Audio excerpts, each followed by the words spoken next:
Eu quero ler hoje, iniciando esse dia, no livro de Atos dos Apóstolos, sobre a vinda do Espírito Santo de maneira tópica, de maneira definitivamente expressiva na história humana, conforme a gente lê em Atos 2.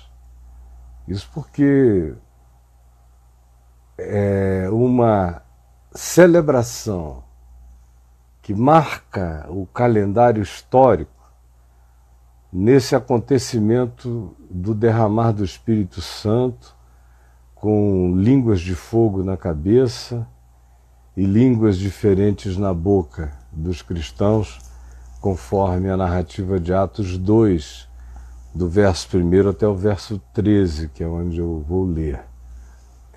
Mas não é aqui, e tão somente aqui, que o Espírito Santo habita o coração humano. Onde houve quebrantamento, fé, arrependimento, esperança, anelos transcendentes, espírito de perdão, amor, compaixão, aí sempre houve habitação do Espírito Santo. É claro que a teologia, com as suas doutrinações denominacionais e religiosas, nos faz tentar crer que antes dessa ocorrência, o Espírito Santo não morava, não habitava, não era em ninguém. Que no máximo ele possuía pessoas, que no máximo elas tinham surtos do Espírito, como no Velho Testamento, Elias e outros que ficaram cheios do Espírito, foram tomados pelo Espírito, ou arrebatados pelo Espírito. Mas se tenta fazer essa distinção entre o antes e depois. Era como tentar dizer que Deus só começou a perdoar depois que a cruz se ergueu. Era como confinar o poder revitalizante da graça e da ressurreição ao acontecimento histórico da ressurreição de Cristo. Assim é também tentar condicionar a manifestação do Espírito Santo no mundo, na história humana e na história da civilização, a algo que só passou a acontecer depois do Pentecoste. Não, o Pentecoste é uma manifestação visível. Assim como Deus estava em Cristo, agindo desde antes da fundação do mundo, na criação de todas as coisas, depois em toda a história da civilização humana, Cristo esteve presente. A gente não pode, todavia, dizer que Cristo só se manifestou na história humana depois que Jesus nasceu. Jesus é a encarnação do Cristo eterno, mas Cristo é eterno, portanto, Jesus é apenas a expressão histórica desse que é eterno, que é Deus. Então Cristo não passou a agir apenas depois que Jesus nasceu. Cristo nunca não agiu. Sempre esteve. Tudo que foi feito se fez. Sem Ele, nada do que foi feito se fez. Está presente em tudo. Agora, em Jesus, Ele se encarnou na história. Perdão de Deus sempre houve. Mas na cruz Ele se manifestou como um signo histórico definitivo, marcante para a nossa consciência, para a nossa interpretação na evolução do processo histórico. A mesma coisa se pode dizer do Espírito Santo. Davi mesmo diz no Salmo 51, não me retires o teu Santo Espírito. Não é porque ele se achasse uma habitação eventual, quase que possesso de vez em quando pelo Espírito Santo. Não, ele diz que ele era habitado pelo Espírito Santo. Todos os que foram homens que falaram da parte de Deus, movidos pelo Espírito Santo, foram seres habitados pela consciência de Deus. A habitação do Espírito Santo produz a consciência de Deus crescente em nós. Então, o que a gente tem aqui, nesse dia da colheita, dia da ceifa, de acordo com o calendário judaico, 50 dias depois da Páscoa, vinha o dia da colheita, que originalmente falando, era um dia da cultura cananeia, do lugar onde Israel foi habitar, em Canaã. Porque toda aquela região fazia uma festa da colheita. Era a época de colher trigos, de ceifar, de arregimentar o que se plantou durante o ano. Então esse era um significado cultural lato, amplo, que precedia o próprio texto da Escritura no Velho Testamento, é que os cananeus celebravam um dia de gratidão a quem quer que fosse o seu Deus, o benemérito ao qual eles atribuíam aquela bênção do brotar e do amadurecer dos grãos para serem recolhidos para o alimento, para o pão. Eles faziam isso, é um dado historicamente comprovado.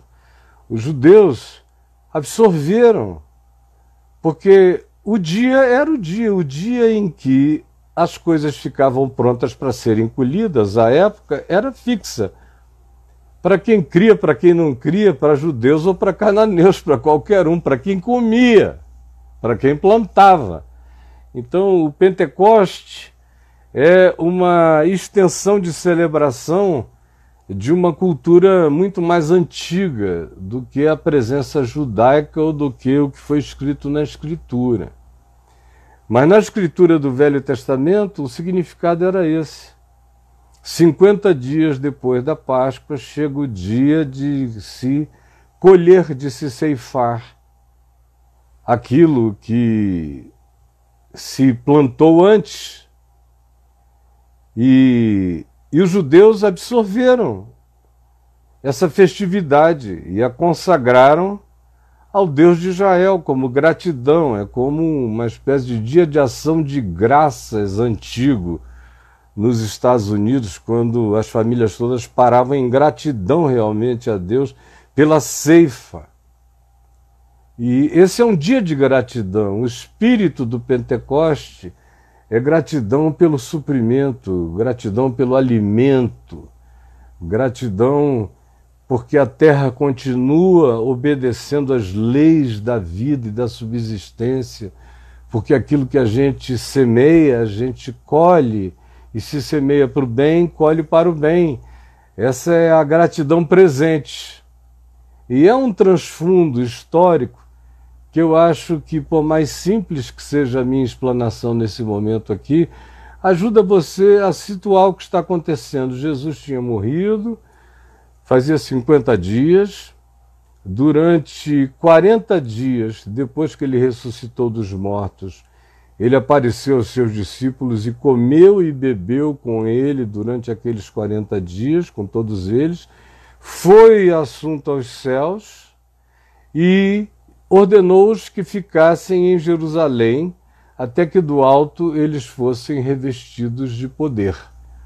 E assim segue a narrativa de Atos 2, que diz: ao cumprir-se, ao chegar o dia de Pentecoste, que é esse dia sobre o qual falei, estavam todos os discípulos, cerca de 120 pessoas, reunidos no mesmo lugar, um cenáculo em Jerusalém.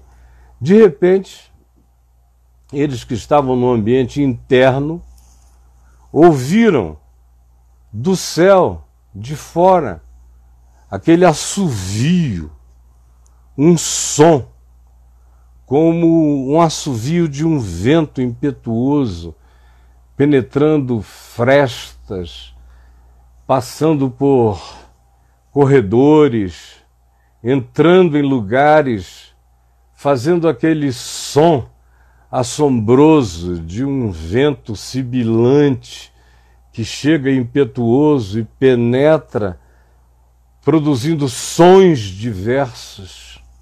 Foi isso que eles ouviram dentro daquele lugar onde eles estavam orando, quando de repente veio do céu esse som e encheu, tomou conta. Era um som que não passava, que não estava indo, era um som que chegou para ficar. Encheu toda a casa aonde eles estavam assentados. E apareceram, um olhou para o outro e viu que sobre a cabeça do outro, distribuídas sobre todos eles, indiscriminadamente, havia línguas como de fogo, como se fossem chamas, linguetes de fogo, tremulando sobre a cabeça de cada um deles. Cada um olhava para o outro e o outro estava com aquela língua de fogo, aquela chama viva, pousada sobre cada um deles. Como eu disse, indiscriminadamente, porque o Espírito é dado a todo aquele que crê. Todos ficaram, indiscriminadamente, não tem discriminação, é para todos os que creem, todos ficaram cheios do Espírito Santo, cheios, plenificados. Não é que o Espírito não habitasse nenhum deles. Ninguém conclui nada acerca da verdade se não for pelo Espírito Santo. Quando Pedro disse a Jesus, tu és o Cristo, o Filho do Deus vivo, Jesus disse, bem-aventurado tu és, Simão Bar-Jonas, porque não foi cérebro, filosofia, teologia, não foi carne, não foi sangue, quem tu revelou essas coisas, mas o meu Pai que está nos céus. Trabalho de Deus habitando a mente de Pedro, o coração de cada um deles, crescendo neles, fazendo se desenvolver neles o entendimento. Nesse dia, todavia, há um batismo, há uma expressão visível, há uma historificação da manifestação do Espírito para ser avisada, para ser crida e para ser assumida por todo aquele que crê em todas as fases e épocas da história. Assim como tudo cresceu, assim como o Cristo eterno, desde antes da fundação do mundo, se manifestou em Jesus, assim como o Cordeiro que teve as suas manifestações pelos arquétipos e pelas simbolizações sacrificiais milhões de vezes nos altares de Israel, até que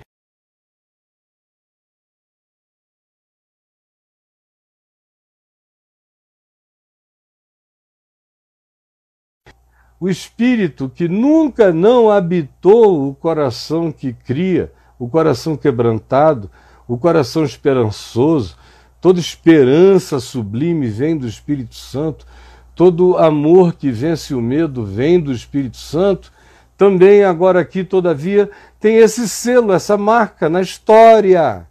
Para eu poder conversar com você sobre esse dia, essa hora, sobre esse fato, sobre esse poder, sobre essa realidade que aqui deixa de ser subjetiva e passa a ser histórica, verificável, narrável. Aconteceu num dado dia, numa dada hora, numa certa circunstância, com uma cenografia definida, e veio sobre todos, e um testemunhou a presença do Espírito na vida do outro, e todos ficaram cheios, plenificados pelo Espírito Santo, e passaram a falar em outras línguas. Em outras línguas.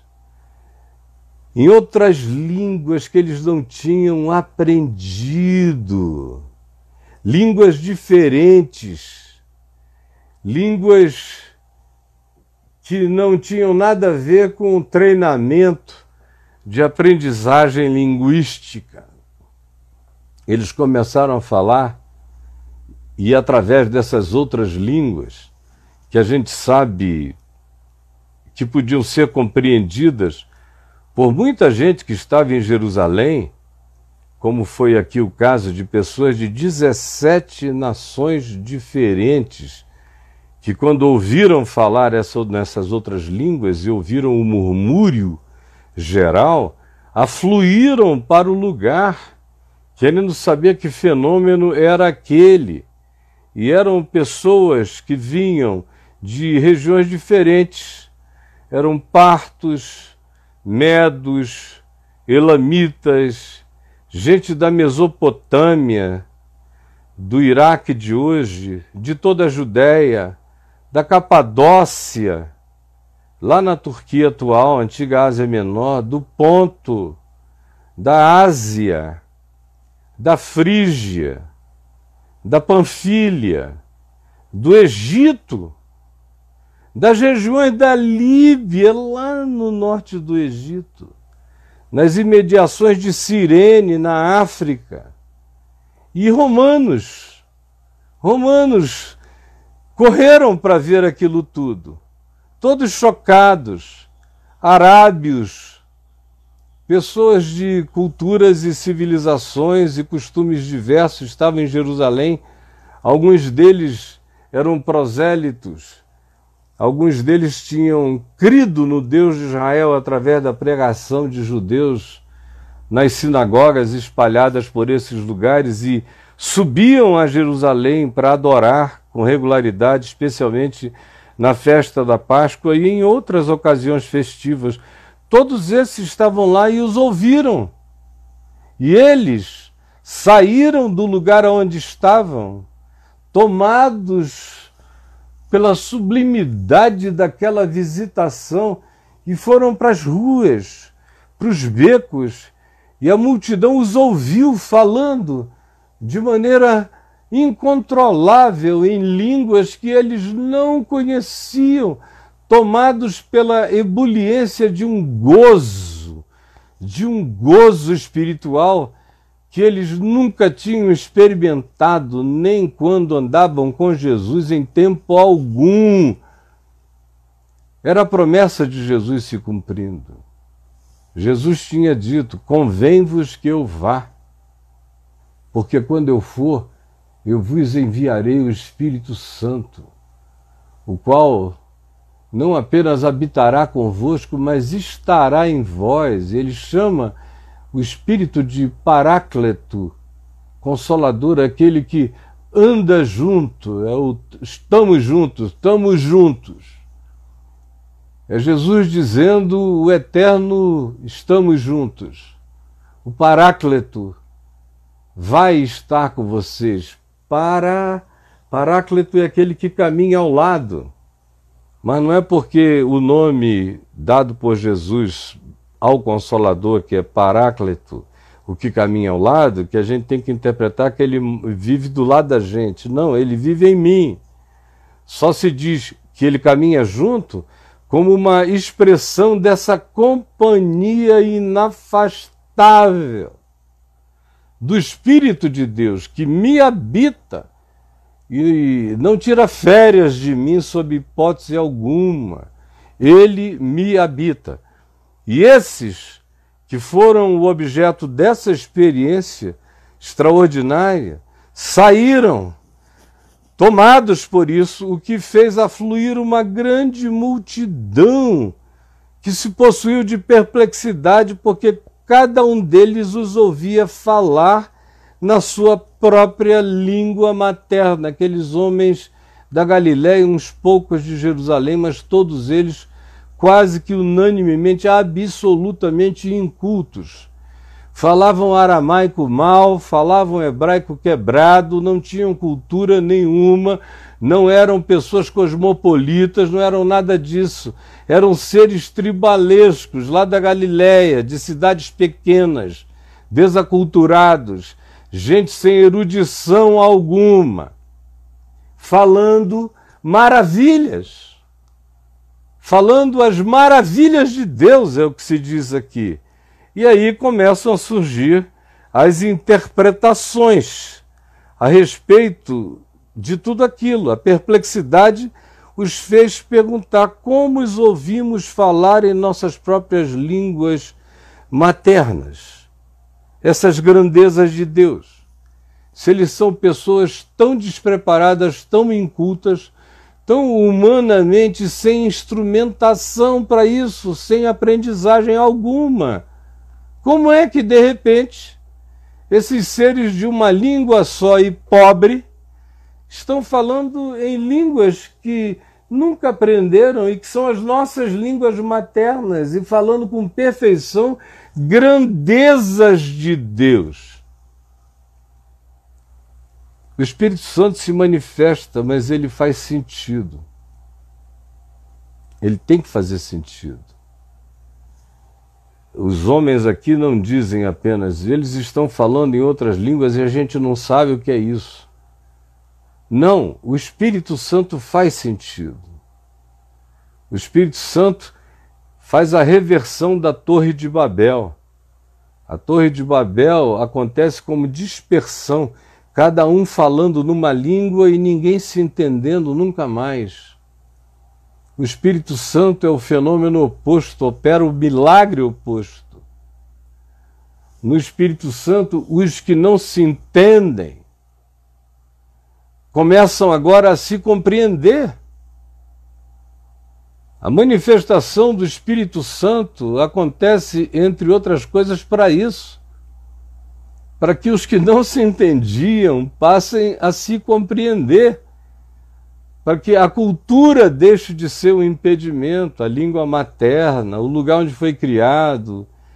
Para que Babel, com a sua diversidade de línguas e com os ódios separatistas que a linguagem frequentemente provoca, se eu não te entendo e você não me entende, você é diferente, e tanto mais quanto eu considere você diferente, mais estranhos nós vamos ficando um para o outro, de modo que o Espírito Santo, quando se derrama, provoca a antítese disso. Quem não me compreendia começa a me compreender.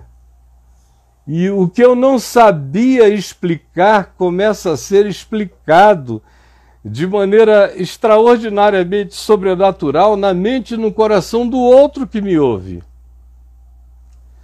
E não são bobagens, não são temas de ódio, nem de raiva, nem de separatismo.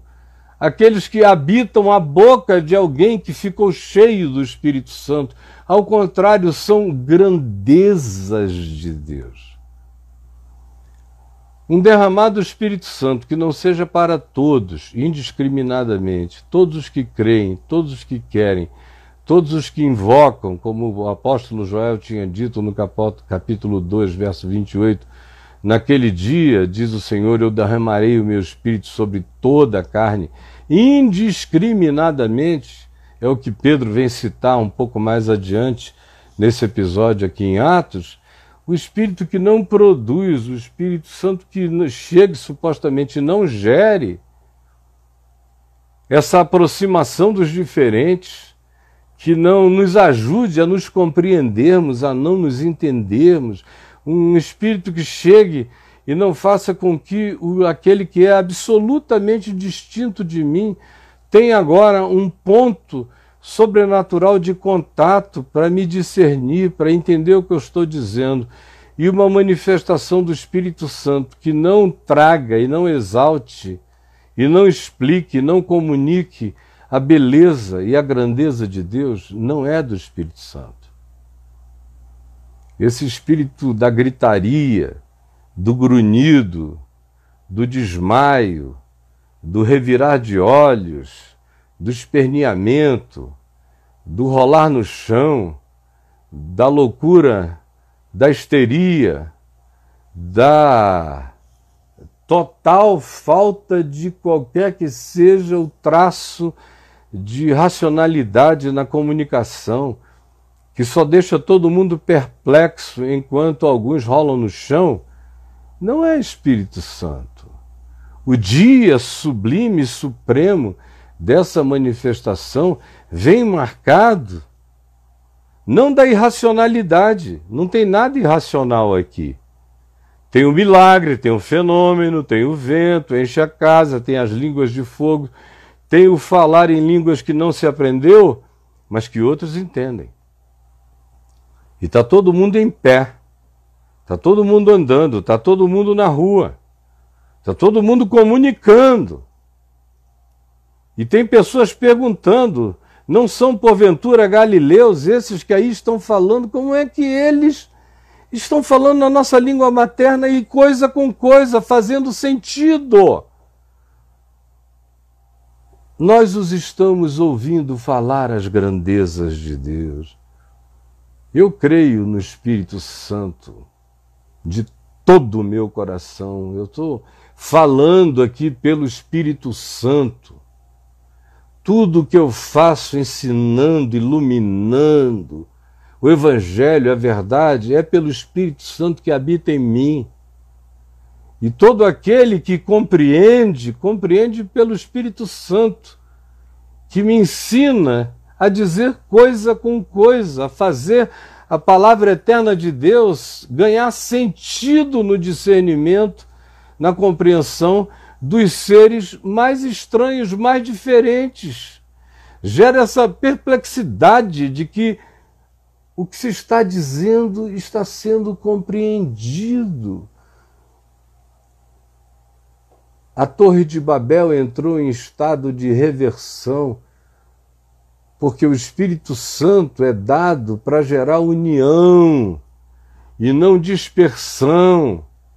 Línguas estranhas que são faladas para produzir ódio, guerra, separação, dispersão, profecias da perversidade, quando são objeto de interpretação, não vêm do Espírito de Cristo. É tão simples entender que se é o Espírito Santo, as pessoas que ouvem o que elas conseguem compreender com os seus códigos de interpretação. O Espírito Santo não vem para falar com a gente em códigos de não compreensão. Ele fala com a gente em códigos que mesmo quem está dizendo e falando não tenha toda a consciência ou nenhuma consciência, quem está ouvindo sabe exatamente o que está ouvindo e por que está ouvindo. E qual o sentido da grandeza de Deus que está sendo anunciada, de tal modo que eles perguntam: como os ouvimos? Que milagre é esse? Eles estão falando com a gente. O Espírito Santo vem para dar testemunho das grandezas de Deus com o mundo. Não é para gerar perplexidade, não é para que alguém ouça e não entenda nada. Como Paulo diz em 1 Coríntios 14, sobre a língua e a balbúrdia na igreja de Corinto, todo mundo gritando. Tinha até gente dizendo: maldito Jesus! E outros gritavam: aleluia! Ele diz: isso aí não tem nada a ver com o Espírito de Deus, e quem quer que passe, veja vocês nessa crise histérica, vai sair dizendo: essa é uma reunião de loucos. Como qualquer um que não tenha perdido o juízo, ao ver manifestações desse tipo, diz: é uma reunião de loucos, de gente entregue à possessão da não-razão, do não-significado, da não-compreensão. É gente que anulou o pensamento e mergulhou no vazio de coisa alguma. Não é o Espírito Santo.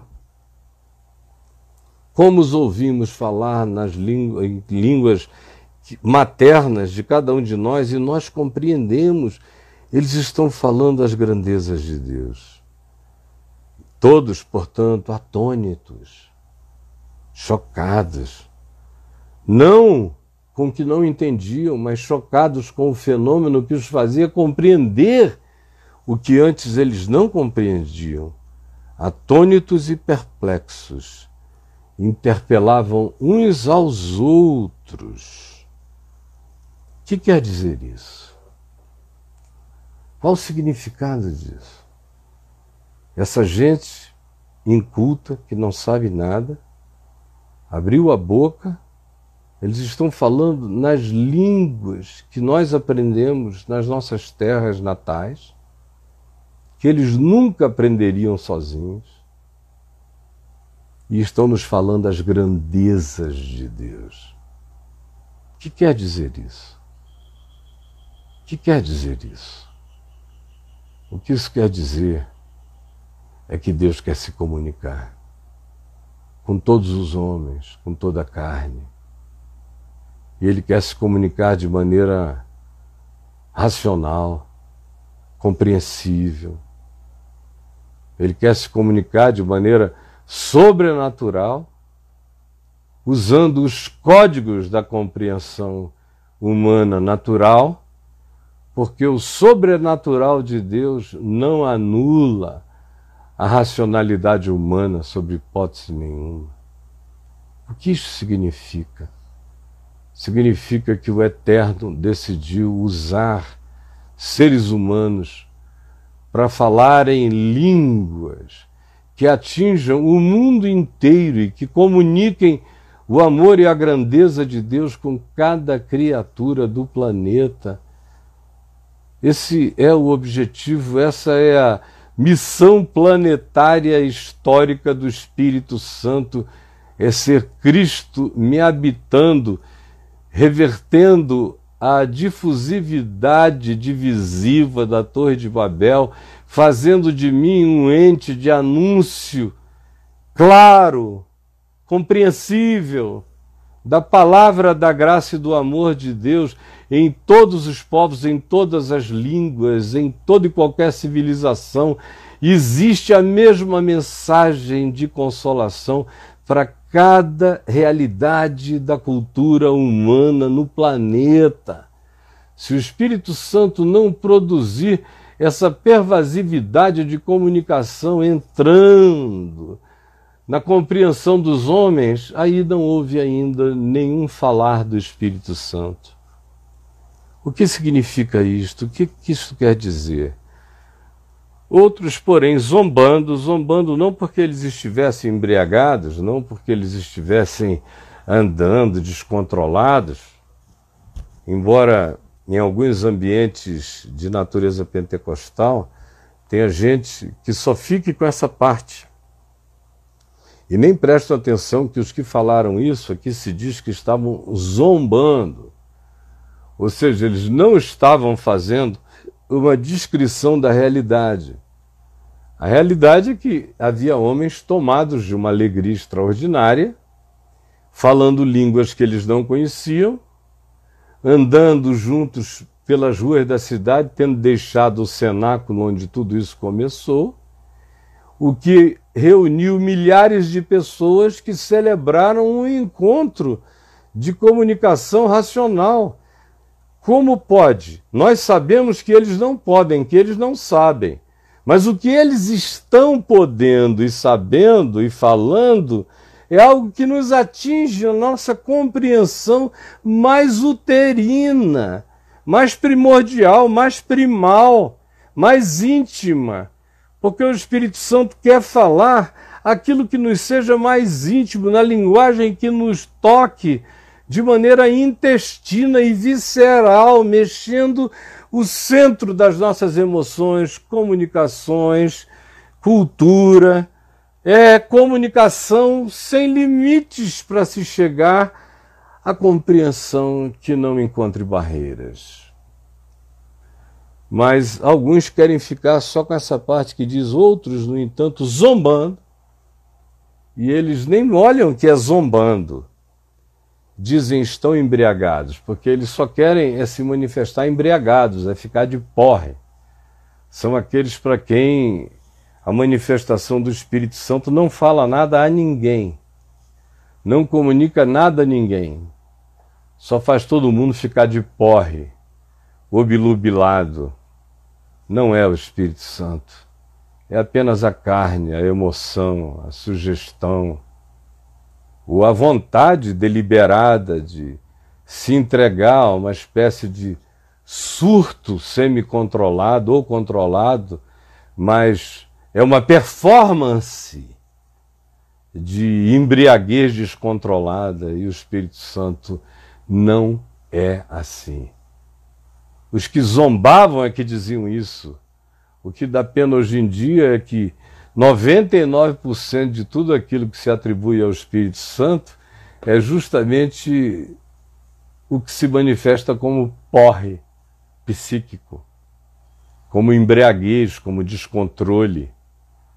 Ainda tem gente que bota a mão na boca e diz: eu não estou conseguindo parar de falar, e fala inadequadamente, como diz Paulo outra vez em 1 Coríntios 14, quando ele afirma que o Espírito está sujeito aos profetas. Eu não sou obrigado, o Espírito Santo não é uma possessão, como uma possessão demoníaca. O Espírito Santo é o Espírito da harmonia. Ele não violenta a mim, nem a ninguém em quem ele habite. Ele dialoga comigo. Ele fala comigo. Eu não sou possesso pelo Espírito, eu sou habitado pelo Espírito. Ele não provoca em mim qualquer coisa que eu deva dizer depois: eu falei porque eu não me controlei. Se você não se controlou, foi seu ímpeto, foi sua carne, foi seu temperamento explosivo, foi sua vaidade, foi a sua mente desequilibrada. Porque se for do Espírito Santo, o Espírito se sujeita à consciência daquele em quem ele habita, ele dialoga, ele não obriga. Estão embriagados. Não é assim. Esse não é o modo do Espírito operar.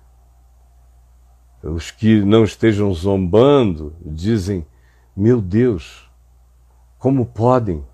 Mas estão dizendo coisa com coisa, são lúcidos. A gente está entendendo o que eles dizem lá na origem mais tenra do nosso sentido de linguagem de compreensão. Assim é o derrame do Espírito Santo. E essas, dentre tantas outras, que infelizmente o tempo não me permite agora sobre isso falar, são compreensões e mensagens para a gente entender e balizar o significado divino, maravilhoso, sublime, extraordinário de andar cheio do Espírito Santo e de falar pelo Espírito Santo as grandezas de Deus.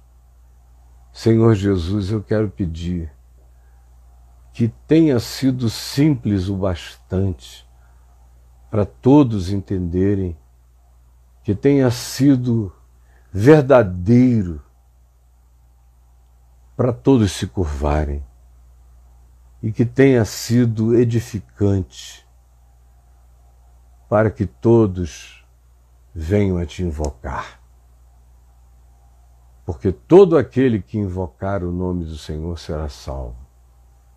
E a promessa é simples e é uma: eis que nos últimos dias derramarei do meu Espírito sobre toda a carne, sobre servos, servas, pobres, ricos, senhores, sobre profetas, sobre jovens, sobre donzelas, meninas, sobre velhos, idosos. Eu derramarei do meu Espírito, e eles sonharão sonhos melhores, sem pesadelo, sem tormento mental. sonhos de perspectiva para a vida, profetizarão o que seja a verdade do Evangelho, exortarão, edificarão, admoestarão para a vida, para o bem. Sim, eu te imploro que as pessoas compreendam que o que existe sob o signo do Pentecoste à nossa volta, quase que na sua inteira totalidade, é obra da carne, da competição, da vaidade, das disputas.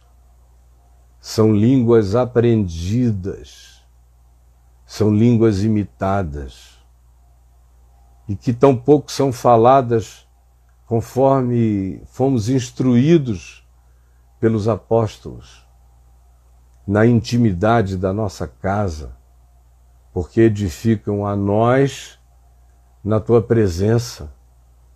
E se formos falar línguas que não são as nossas em público, elas precisam chegar com o poder da interpretação para que ninguém nos olhando diga que estamos loucos e alucinados, como é o que acontece agora entre nós. O mundo inteiro olha para esses que dizem que creem nesse milagre e os tem como loucos, porque de fato a loucura, a confusão, a balbúrdia, a histeria nervosa e a doença mental tomou conta disso, que é feito como performance e que não carrega a experiência genuína e real, poderosa do Espírito Santo nos enchendo de plenitude, de sabedoria e das grandezas de Deus.